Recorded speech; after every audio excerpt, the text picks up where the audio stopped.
नमस्कार साथियों, good morning, Vande Mataram.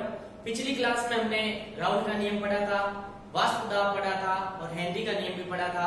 और राउल का नियम पढ़ा था तो उसमें केवल वाष्प दाब के लिए पढ़ा था, लेकिन अब दूसरा टॉपिक पढ़ रहे हैं अवाष्पशील विलय के लिए राउल का नियम।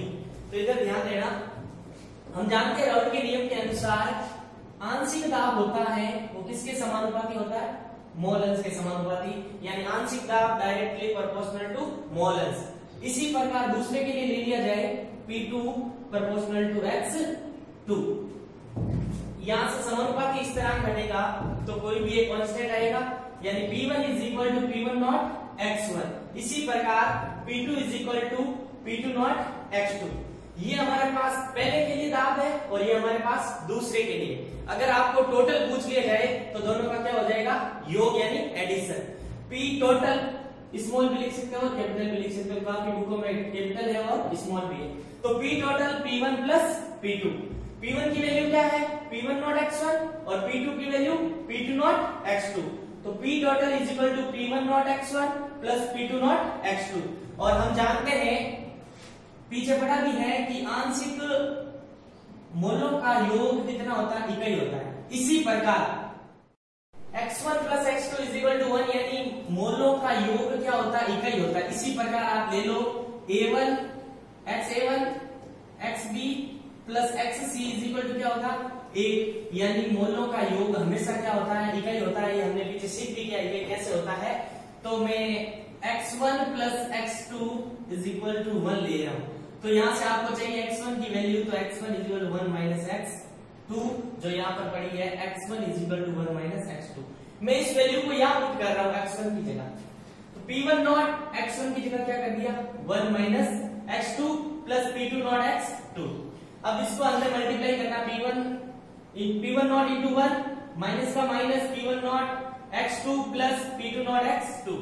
अब ये किसके लिए पढ़ रहे हैं? अवाष्पशील के लिए। किसके लिए?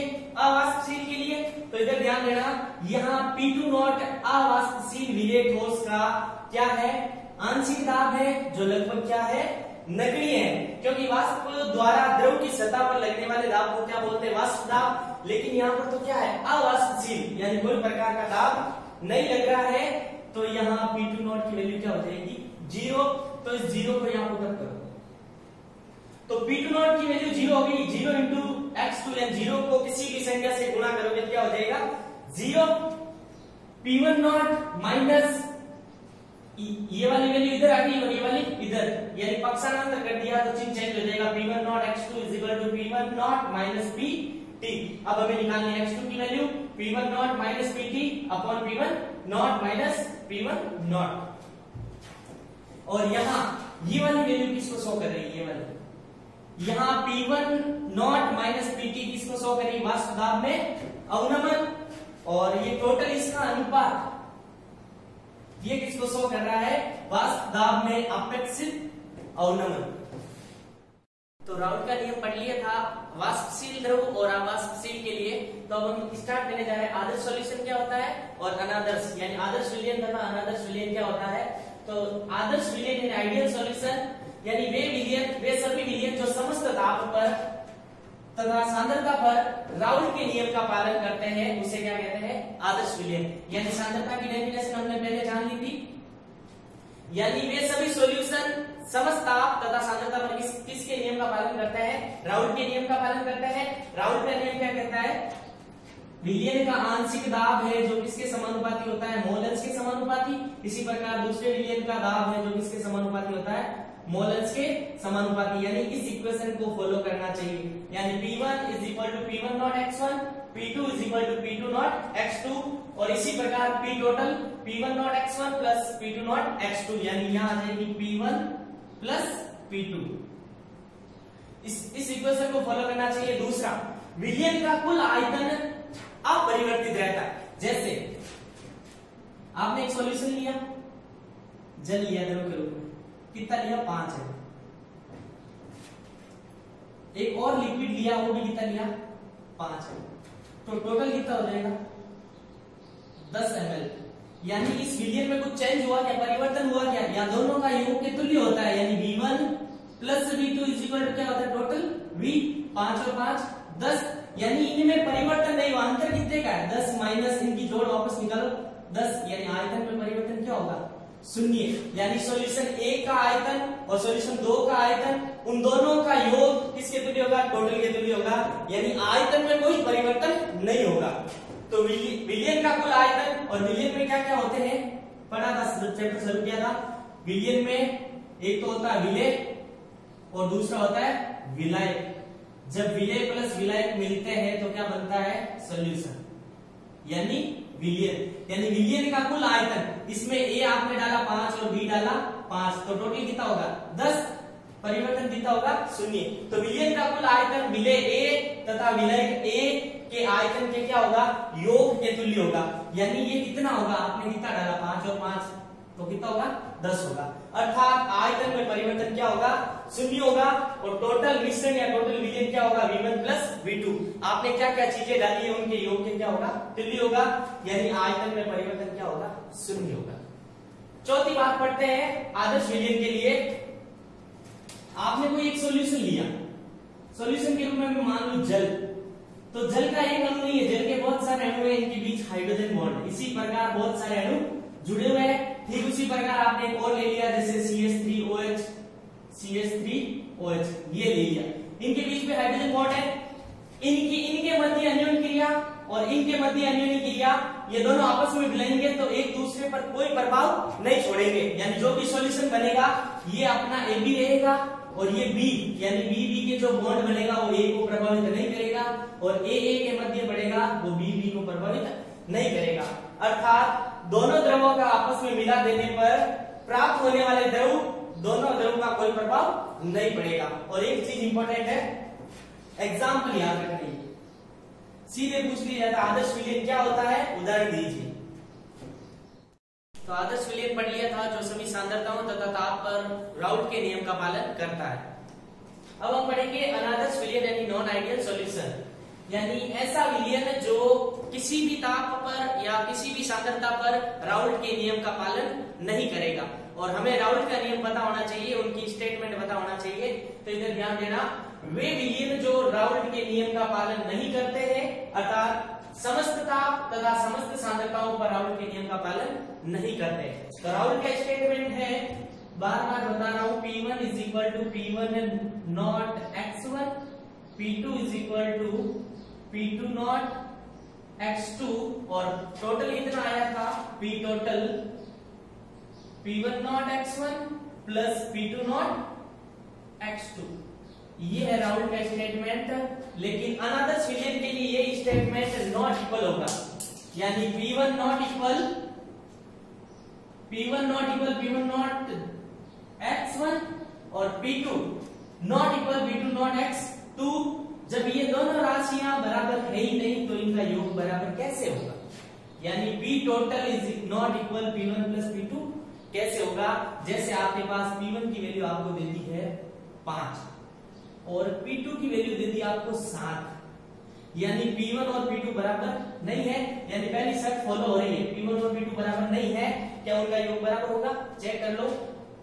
P total P1 plus P2 7 5 12, यानी ये तो आया 12, 5 प्लस 7, क्या ये और ये बराबर है नहीं, यानी P total not equal P1 plus P2।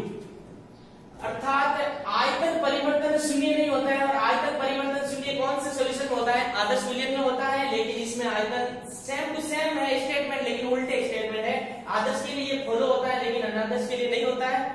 आदर्श विलियन के लिए हमने पढ़ा था आयतन शून्य होता है, लेकिन इनके लिए आयतन परिवर्तन शून्य नहीं होता है, यानी आयतन परिवर्तन शून्य नहीं होता है। अर्थात विलियन का कुल आयतन कैसे पता करते हैं, विलय और विलय का कुल योग वो किसके बराबर नहीं होगा, V टोटल यानी डेल V के बराबर नहीं होगा, यानी डेल V नॉट इक्वल 0, आयतन परिवर्तन शून्य नहीं होगा और होता है किसमें, आदर्श विलियन में।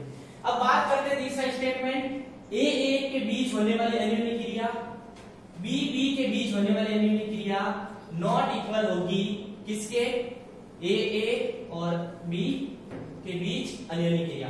और चौथी बात ये याद रखनी, डेल H यानी एंथैल्पी परिवर्तन इसमें किसके इक्वल नहीं होगा, 0 के इक्वल नहीं होगा। हाँ, ये इंपॉर्टेंट एग्जांपल एसीटोन और क्लोरोफॉर्म, और आप एग्जांपल बुक में भी देखते रहना, साथ साथ मैंने एक लिया है, 2-3 एक्स्ट्रा भी याद करके जाना। एग्जाम में पूछ लिया जाता है आदर्श विलयन तथा अनादर्श विलयन क्या होता है, उनके बीच डिफरेंस बताओ। तो हमने आदर्श विलयन पढ़ लिया था और अनादर्श विलयन पढ़ लिया था, यानी ideal solution and non ideal solution हमने पढ़ लिया था। आदर्श विलयन के लिए दो प्रकार के विचलन होते हैं, धनात्मक और ऋणात्मक, और इनको तो आप इंपॉर्टेंट लगा ही लेना, एग्जाम की दृष्टि से सीधा पूछते हैं धनात्मक विचलन और ऋणात्मक विचलन क्या होता है। तो धनात्मक विचलन क्या होता है, हम पहले चर्चा करते हैं धनात्मक विचलन की। धनात्मक विचलन को समझने के लिए हमें एक उदाहरण, मैं आपको एक उदाहरण द्वारा समझा रहा हूं। जैसे अभी लॉकडाउन चल रहा है, मान लो दो भाई है, एक है ए और एक बी, मान लो ये दोनों हाल फिलहाल हॉस्टल में रह रहे हैं लॉकडाउन के दौरान, तो इनके बीच सभी लिमिटेशन होगी, मतलब मास्क पहनना, बाहर जाओ तो, यानी इनके बीच घनिष्ठ संबंध होगा। वैसे भाइयों के बीच घनिष्ठ संबंध होता है, लेकिन हॉस्टल में और भी ज्यादा होता।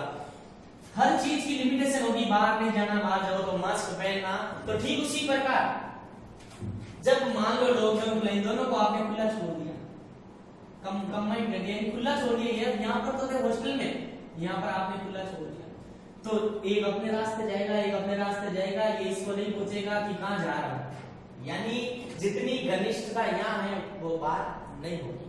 यानी ठीक उसी प्रकार मैंने एक सॉल्यूशन लिक्विड लिया, जल, ध्यान देना। तो केमिस्ट्री की लैंग्वेज में जल के बीच होता है हाइड्रोजन बॉन्ड, यानी हाइड्रोजन बॉन्ड।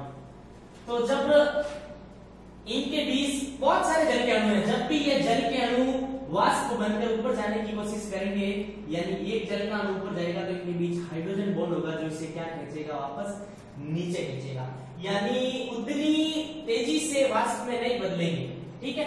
और इसी प्रकार एक लिक्विड और लिया, CH3COOH, ये भी वाष्प में कन्वर्ट होगा, लेकिन इनके बीच क्या है, H बॉन्ड, जो इनको ऊपर जाने से रोकेगा, यानी टाइम लगेगा वाष्प में कन्वर्ट होने में। लेकिन ये उदाहरण ध्यान में रखते हुए सोचना, लेकिन जब इन दोनों को मिला दिया तो एक CH3OH के बीच में कौन आ गया, जल, और वापस CH3OH आ गया, और इसके बाद वापस क्या आ जाएगा, जल, यानी इन दोनों के बीच के बॉन्ड को दुर्बल कर देगा, यानी अन्योन्य क्रिया जो यहाँ हो रही थी बहुत ही प्रबल हो रही थी, H2 और H2 यानी हाइड्रोजन बॉन्ड के कारण, ठीक उसी प्रकार यहाँ भी प्रबल हो रही थी, लेकिन जब इन दोनों को मिला दिया, यानी H2O, एक बार H2O का अणु आ जाएगा, एक बार CH3OH का अणु आ जाएगा, एक बार H2O का अणु आ जाएगा, इसी प्रकार, यानी इस और H और इसके बीच में बॉन्ड हो जाएगा, क्या हो जाएगा, दुर्बल हो जाएगा। दुर्बल होने के कारण जल्दी से किस में कन्वर्ट हो जाएंगे, वाष्प में। और हमने पढ़ा था वाष्प दाब, वाष्प द्वारा द्रव की सतह पर लगने वाला दाब क्या कहलाता है, वाष्प दाब।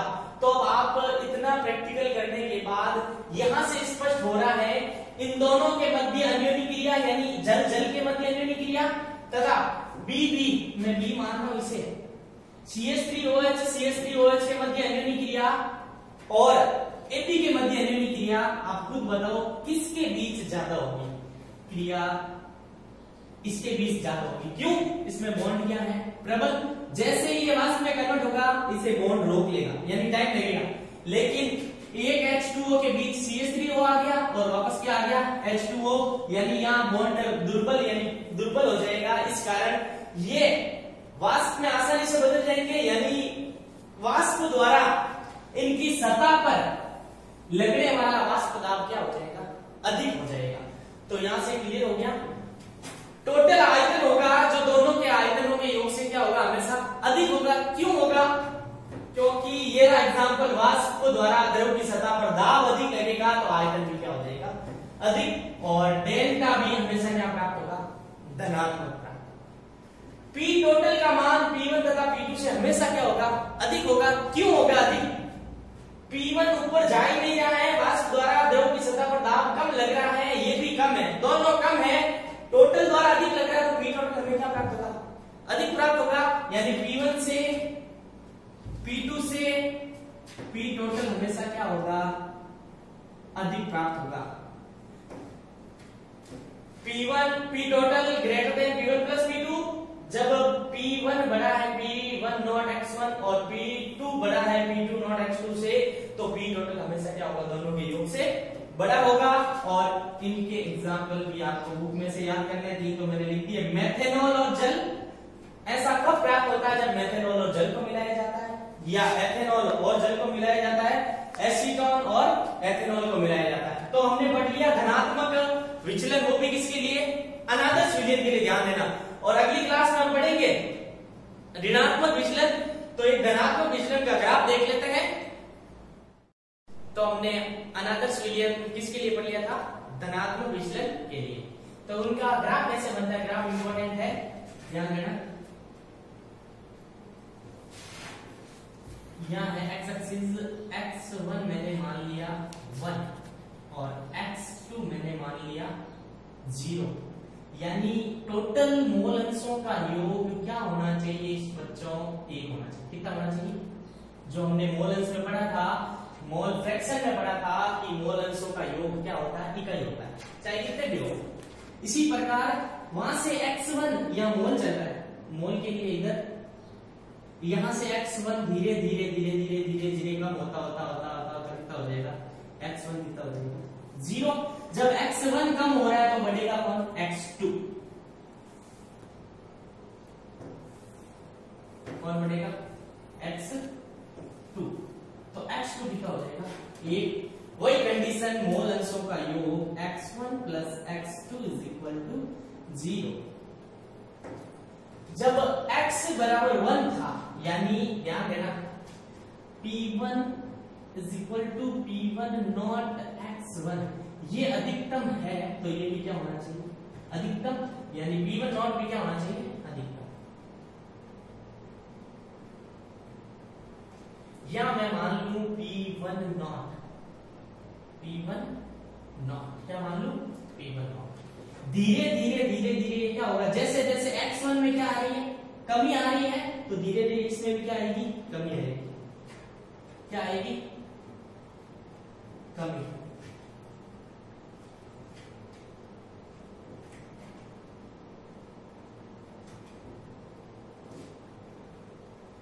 जैसे जैसे x1 कम हो रहा है, या x1 कितना हो गया, 0 हो गया, तो ध्यान देना जहां x1 0 है या x2 1 है, तो उसी समय P2 अधिकतम होगा, P2 नॉट। इधर चल रहे हैं x2, इधर धीरे धीरे धीरे धीरे क्या हो रहा है, बढ़ रहा है, यानी यहां से क्या हो रहा है, धीरे धीरे बढ़ रहा है, क्या हो रहा है, बढ़ रहा है। तो ध्यान देना, ये वाला किसके लिए है, P1 is equal to P1 0 not x1 के लिए, और ये किसके लिए है, P2 is equal to P2 not x2। हमारे पास P1 is equal to P1 not x1 के लिए आ गया, P2 के लिए आ गया। अब दोनों का योग, यानी P2 क्या हो जाएगा, यहां पर P2 is equal to P2 not x2 और P टोटल क्या हो जाएगा, P1 not x1 plus P2 not x2। ये तो किसके लिए है, दोनों के लिए कंबाइंड।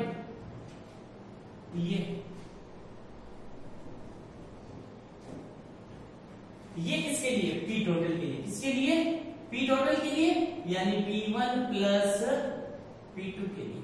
लेकिन हमें ग्राफ प्राप्त करना है P1, यानी P टोटल बड़ा होना चाहिए P1 प्लस P2 से। ये बड़ा कब होगा, जब P1 बड़ा होगा P1 नॉट x1 से, और P2 बड़ा होगा P2 नॉट x2 से। ये तो नॉर्मल के लिए है, बड़ा मतलब थोड़ा सा, यानी यहां से ये बढ़ जाएगा ये, और इसी प्रकार P2 भी बड़ा है, ये तो केवल P2 के लिए है, P2 जब बड़ा होगा यानी थोड़ा ये,